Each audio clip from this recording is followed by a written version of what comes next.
Hey everybody, welcome back to the shop. I am James, and it's been a hot minute since we put a video out, but we have not been sitting around eating bonbons and watching Jerry Springer.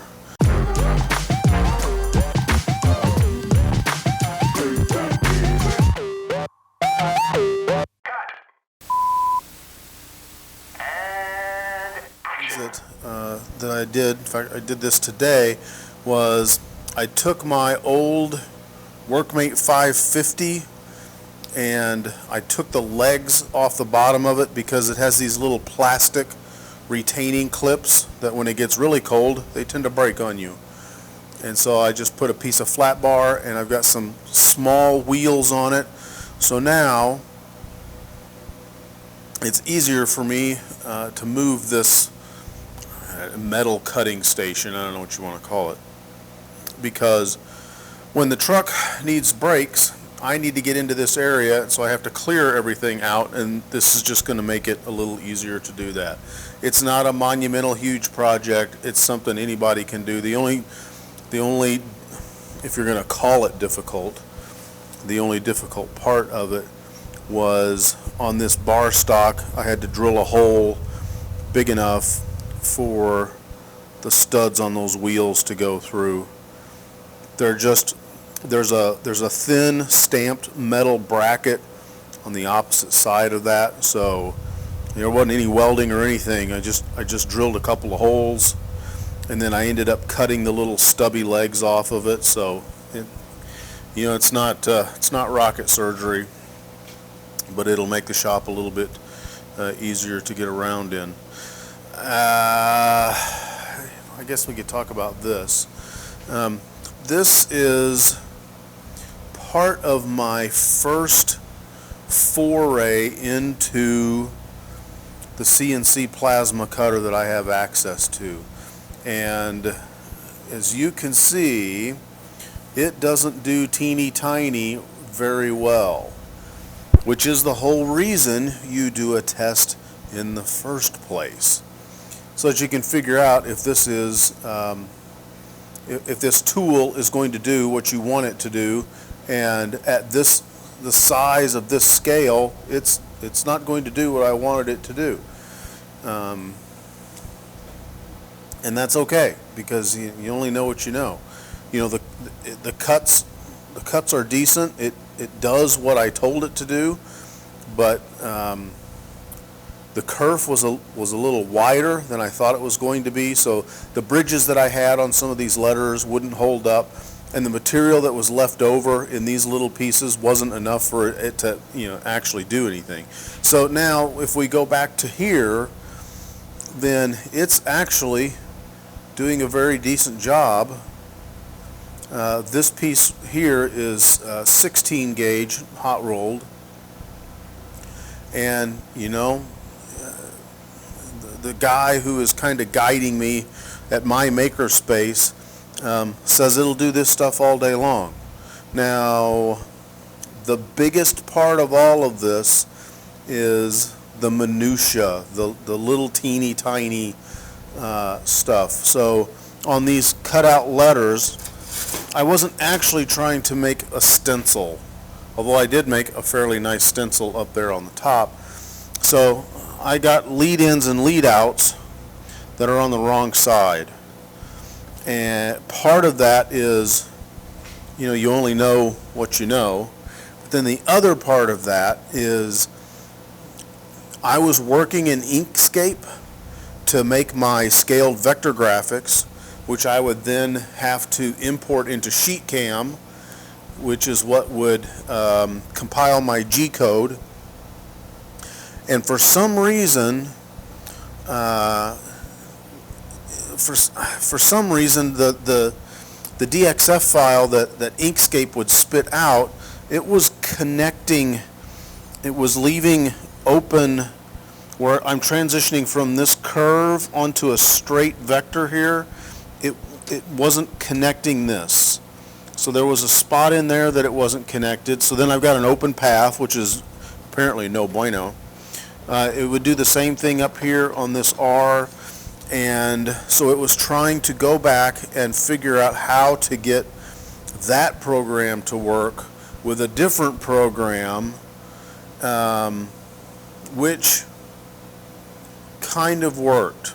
I'm still trying to settle in on which program it is that I want to use, because at my particular makerspace, they're using, or at least they're in their intro classes, they're using Inkscape to make SVG and then into DXF files.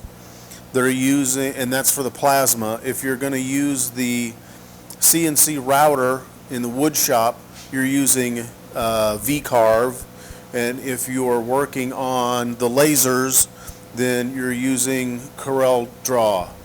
And at the advice of one of the guys there, I think I'm going to try to settle in on VCarve, because he was saying in his experience, the DXF files that it was outputting, he said, I use those across all of those machines and it works well.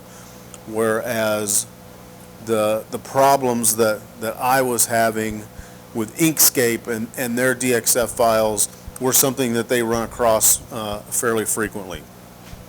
So I was just trying to get the workflow down and try to make the stupid thing work. And even though I know I want my lead ends for this outside cut to be over here, I was trying to get the silly thing to cut, much less cut in the area that I wanted to. So that will give us some experience in, because I'm not going to let these things go to waste. I've got a couple of projects in mind, and they're not necessarily commercial products as much as they are trying to figure out the process of doing things like channel letters and backlit punch out floating letter signs and stuff like that. So that's kind of what is going on over on this table here. This table over here, I guess, well, we'll walk back here and I'll show you what the big excitement is.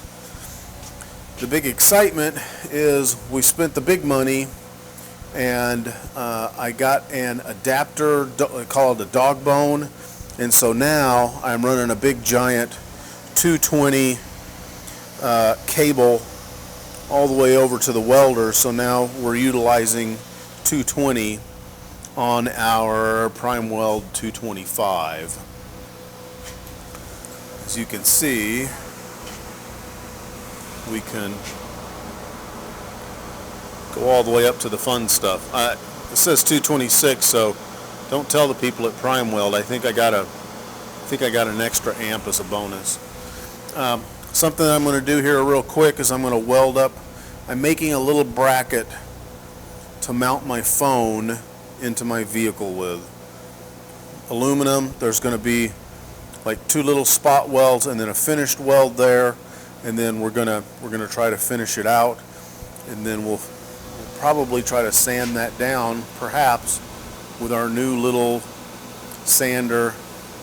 You know, it's like it was $64 or something like that, and we'll see. It's a Harbor Freight, although I did hear a great nickname for it the other day. I heard it called Hobo Freight, and I probably laughed a little bit too hard and about lost a mouthful of coffee all over the kitchen table when I heard that. So we'll probably utilize this mainly for smoothing out aluminum, because I've got some aluminum projects kind of in the works.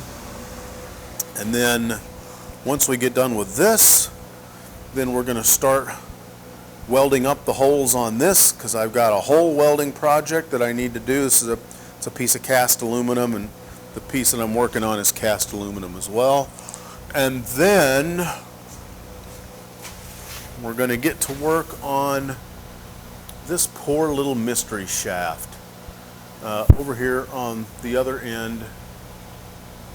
This is a piece of 419 stainless, a Martin Siddick stainless, or 400 series. That's what it tells me. I find absolutely no information, and I've talked to instructors at 2 different schools. I have talked to people on weld forums, I can get as close as finding information at 416 stainless or up to 420. And the thing is, what's going to be interesting about this is the properties for some of the 400 stainless is not what you would use on some of the other 400 stainless. And trying to figure out which subspecies of 400 series stainless this is has so far proven to be fruitless.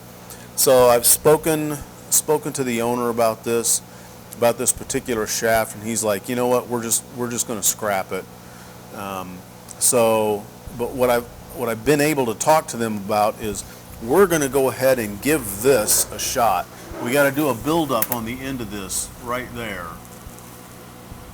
because you can see they've spun a bearing, and that shaft should be the size of this part right there, this whole spun. So we're going to try to build that up, and since he said they're going to scrap it, we're going to use it as a learning opportunity, because they're not going to pay him any less if it's got a goofy weld on the end of it, but we're going to give it a shot. That's what's going on in the shop. I'm sorry we're behind. I guess the saving grace, if you're watching the metal shop side of the channel, is things are moving along at a clip here because we're pursuing paying projects here, whereas on the guitar side of things, that's all personal projects, and they've certainly taken a back step on to what's going on. So anyways, that's what's going on in the shop. We're gonna spit out some more content here pretty quick. I just need to sit down and edit as well. I got a video on where I welded some wheels onto this table. Super exciting stuff. I think it's going to be the next YouTube viral video. But that's kind of what we're dealing with right now.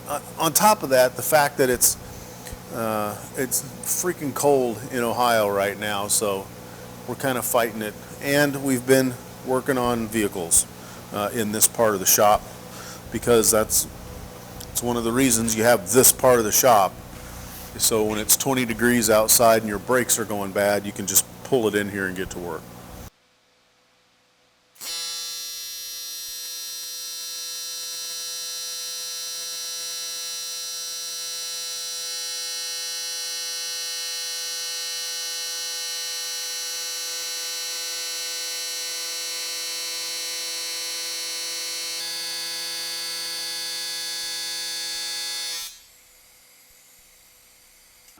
And just to show you, this is much happier with 220. This craptacular looking area right here is when I just didn't have enough heat to get it in there, and I was just trying to practice, and I just couldn't get it. It just didn't want to get hot enough. A couple of times I tripped my breaker, and it just wasn't having it. And then I got the 220 cord, and so now I'm running on a 220 60 amp circuit, and it got better. I didn't get a lot better. Well, no, I did, but yeah, haven't done very much aluminum in a while. So that is a 3/32 2% lanthanated electrode. It's set maxed out at 225 or 226, because apparently I got a bonus amp in there, and I'm running it on this big number 12 cup, running just under 20 CFH, and yeah, you know, it runs. It's much gooder, happier. So we're going to continue doing this. You know, we're going to try to get into the habit now of doing this every few days. So anyways, that's what the PrimeWeld 225 is like doing aluminum at 225. And it's set at 225. I don't think I was full pedal down, and then just for fun, Where are we at? If I turn this on, that might help. Oh, let's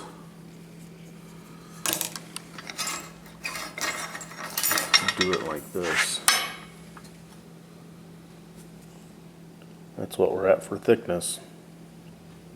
It's a 3/8 piece of aluminum plate. Yeah, get a 220 cord. You won't, you know, just do it, cry, get it over with. I think your welds will be better, especially on this aluminum stuff. I hope you found this episode educational or entertaining, or maybe even both. You might want to check this one out as well. Be sure to hit the subscribe button, hit the little bell to be notified when new videos drop, and if you got comments, make sure you put them down beneath the sermon notes. Thanks for hanging out with us here at the RATTLECAN Fab Shop. Y'all have a good one. Cheers.